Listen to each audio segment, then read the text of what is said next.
Ẹ kú dédé àsìkò yìí, èyí làwọn ìròyìn tó jáde nínú ìwé ìròyìn The Matrix lónìí ọjọ́ 17 oṣù kẹrin ọdún 2026. Ẹniọlá Sálíù lórúkọ mi. Ní ìmúrasílẹ̀ fún ètò ìdìbò ọdún 2027, Ààrẹ Tinubu ti fìdí ẹ̀ múlẹ̀ pé òun ti ṣetán fún àtúnyàn lẹ́ẹ̀kejì.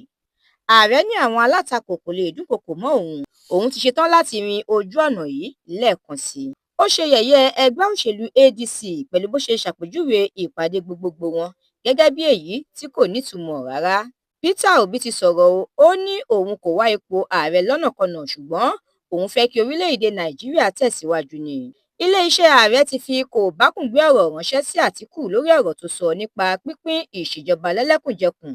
Ìjọba ìpínlẹ̀ Èkó ti ṣíṣọ lójú àwọn ọkọ̀ ojú irin tuntun fún ìmúgbòòrò Red Rail Line. Àjọ elétò ìdìbò lórílẹ̀-èdè yìí ti fi ọjọ́ kún ọjọ́ ètò ìdìbò àti ọjọ́ tí ìpolongo yóò dópin ní ìpínlẹ̀ Ọ̀ṣun. Ilé-ẹjọ́ gíga kan tó fìdí kalẹ̀ sí ìlú Àbújá ti pa á láṣẹ pé kí wọ́n fi ọwọ́ ṣìkún òfin mú mínísítà fún ọ̀rọ̀ ìgbáyégbádùn ọmọnìyàn tẹ́lẹ̀ Sadiya Umar Farouk àti akọ̀wé rẹ̀ Bashir Nura Alkali lórí ẹ̀sùn jìbìtì bílíọ̀nù 3 díẹ̀ náírà.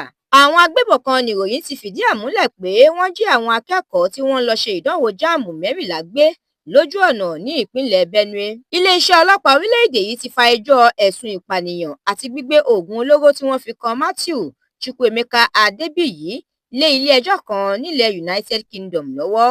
Ìròyìn eré ìdárayá. Ẹgbẹ́ agbábọ́ọ̀lù méjì láti orílẹ̀-èdè England ìyẹn Aston Villa àti Nottingham Forest ni wọn yóò kojú ara wọn nípele tó kángun sí àṣekágbá nínú ìdíje Europa League lẹ́yìn tí àwọn méjèèjì jáwé olúborí lálẹ́ Ọjọ́bọ̀. Ẹ̀kúnrẹ́rẹ́ àwọn ìròyìn yìí àtàwọn ìròyìn míì lẹ́ ò láǹfààní láti jẹ̀gbádùn tẹ́ bá darapọ̀ tẹ́ ẹ sì tẹ̀lé The Matrix lórí Facebook, Instagram, TikTok, YouTube àti X.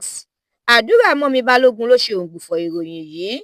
Ẹniọlá Sálíù lórúkọ mi.